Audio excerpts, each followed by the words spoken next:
I still have no idea what to do with these wheels. And these are supposed to be chrome, but it's like an old chrome. They need to be like repolished, I think. I think that's what it is. Because they don't look anything like those. Look at that difference. I don't know what to do with these. I might sell them, but I kind of want to keep them. I would never put them back on because clearly, like, come on. Unless I get them refinished or like repolished so they can look like that, then I wouldn't mind switching them back and forth. That'd be sick. That'd be pretty sick. Yeah, that'd be pretty sick. I got my sick banner. Isn't that sick? That's crazy. I cannot believe I did that. I did all this stuff to prep for that too. But the trip was good. We had a good time. And I want to go again next year and get some proper suspension for this car because it sucked, but it was fun. Anyway, I know the C5s are getting really popular. So a lot of people are getting into this car. I've had this car for a few years, so I mean, I'm kind of an expert. Bruh. But no, seriously, this should just be a quick video. I get a lot of comments and DMs on Instagram and TikTok of people asking me like about this car and just to do certain videos, so I can do that. So if you plan on buying a C5, I will let you know things that you should not forget about these cars, or you will look very crazy or embarrass yourself. I have some friends that have these cars, and this has happened to me. This has happened to everybody that I know that has owned one of these, but you will forget your key either in the trunk or in the car. This is technically a hatchback, but same thing. You forget it in the car, it's not gonna do the thing where it doesn't lock because, I don't know, car is just old, I guess, but you will lock yourself in this car, mainly in the trunk, because you will open the trunk. So you'll open the trunk, I promise you, this is what you're gonna do. You're gonna open the trunk, you're gonna sit your keys right here, and then you're gonna close the trunk. And then you're gonna close the trunk, and look, you are locked out. I have my windows down, thankfully, so I can just open this back. This has happened to me. This has happened to everybody that I know who owns one of these cars. It happens. And then it costs you like $95 for somebody to come and just let the window down a little bit in like 5 seconds to get you into the car. Very expensive mistake, especially since a lot of these only come with one key and some people never get keys made. I do not have an extra key yet.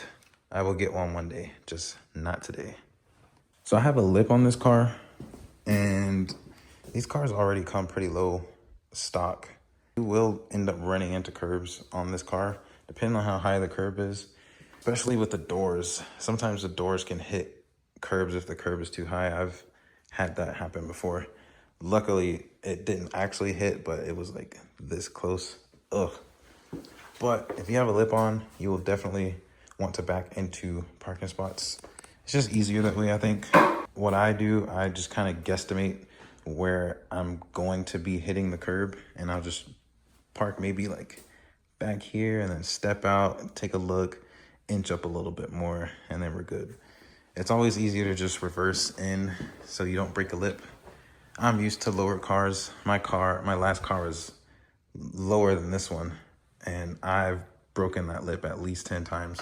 It sucked, so I'm not doing that again. But obviously, the rears are a lot higher, and you won't have that issue if you just back in. So that's another thing. Surprisingly, a lot of people don't know this, and I guess I didn't know that either when I bought this car, that the cup holders are really shitty. This is a shitty cup holder. Let's say you have a cup. Don't ask why I have this cup. Say you have a cup. You're gonna sit it in there and it just wobbles around. If you take any type of sharp turn, it's gonna fly out. Your drink's gonna go everywhere. It's gonna get all over the console. It's gonna be a pain in the ass to clean. Ask me how I know. It's gonna get all over the carpet. Ask me how I know. Especially when you have like a fast food drink and the little crappy little things are on top, and then this drink spills and the straw flies all the way over here, and It's not fun. That's another thing. But they do sell these mods that you can like put on top of this, and then it actually holds the cup for you. You have to leave this up, but it really holds the cup in place. I need to get one of those. They're like, I don't know, $10, $15 or something like that. I forget, but I need to get one of those. They also make, I think it's like a side attachment that goes right here, and it comes out and holds 2 cups. But that's pretty big, and I think it gets in the way of the passenger, and I don't really want to go that route. I don't really drink in this car anyway, like unless I have like a closed water bottle. I don't see it over there. Unless I have like a closed water bottle, I'll drink, but I usually don't really drink in this car. And if I do, I'm always holding it, not from the passenger seat, but from the driver's seat. So this car does have electrical problems. Finding that problem will be a very difficult task sometimes, but let's pop this open. I think your battery is the most important part of this car. This little ass right here will make or break the entire experience of this car. Any little type of electrical problem will either drain this battery or just cause all type of codes and make things not work. Especially this fucking light. This light is the bane of my existence. But I think it's all because of this guy. Battery drain is very common with these cars.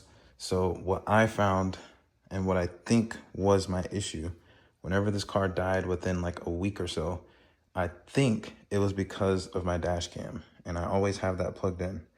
So what happens if my dash cam detects any type of movement, then it will turn on, record for maybe 10 seconds, turn off. And it'll do that constantly. So if I'm coming in and out of the garage, the light turns on, dash cam's on, and it's gonna record for however long it records and then come off. I am always in and out of here, walking around, doing stuff in here. So it's always going on and off. Maybe that's the reason. I'm sure there's some other reason for some people. I know that there's a light in the glove box that always stays on for some people. Maybe it's the trunk lights or something is on and draining power from the battery. In my case, I think it was my dash cam. I've had it unplugged for 2-3 weeks, 2.5 weeks, and the car's been fine. The battery's been fine. It hasn't died at all. I haven't used my battery tender, which is my Knuckle Genius 10 or Noco Genius 10. I don't know. Battery tender. I haven't used my battery tender in like 2.5 weeks, and I haven't driven the car before yesterday in like a week and a half because I've been out of town. No, a week because I was in Tennessee, and it's been fine. It started up fine. Nothing, no lights, no weird things are happening. I think it was the dash cam. So I'm just gonna leave that unplugged. That should probably go into the daily anyway. I don't want to get caught doing crazy things with the dash cam. I don't do crazy things. But anyway, it is important to keep a battery tender if you have a garage, that is, or if you have anywhere to plug it in. Or just, make sure nothing's plugged in or nothing's turned on and constantly draining power from the battery. It will cause a problem and it will leave you stranded somewhere. So keep that in mind. Let's go ahead and close this. Oh, I tripped over the wheel. That's crazy. Do I need anything out of here? No. Let's close this. That was loud. We're gonna go back on the inside. This has not happened to me yet, thankfully.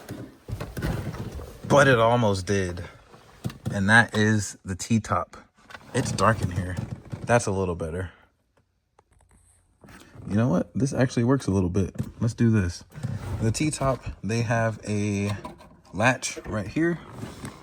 You can kind of see that. This latch, there's a latch here. You can kind of see that. And there's another latch over here. You can not really see that at all. Anyway, there's 3 latches. Some people forget to latch these down all the way or at all when they put these T-tops on. Why? I have no idea. They will fly off if you drive this car on highway speeds or anything over like 50 miles an hour. it will lift up and it will fly off behind you into the road. It could crack your rear window and damage other people's cars and damage the target top itself. That's an expensive thing to fix and replace, but it happens. It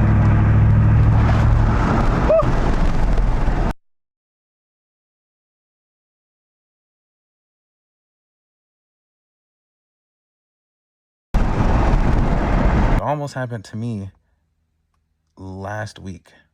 I forgot to latch this one down, and it was stuck like this. Luckily, it's not gonna move, I think, because these two are latched down and secure. But I did notice that, and it freaked me out for a second because I'm like, wow, maybe I didn't latch these two down, and the damn thing would have flown off or flew off while I was going 100 miles an hour. I mean, while I was going 65 miles an hour.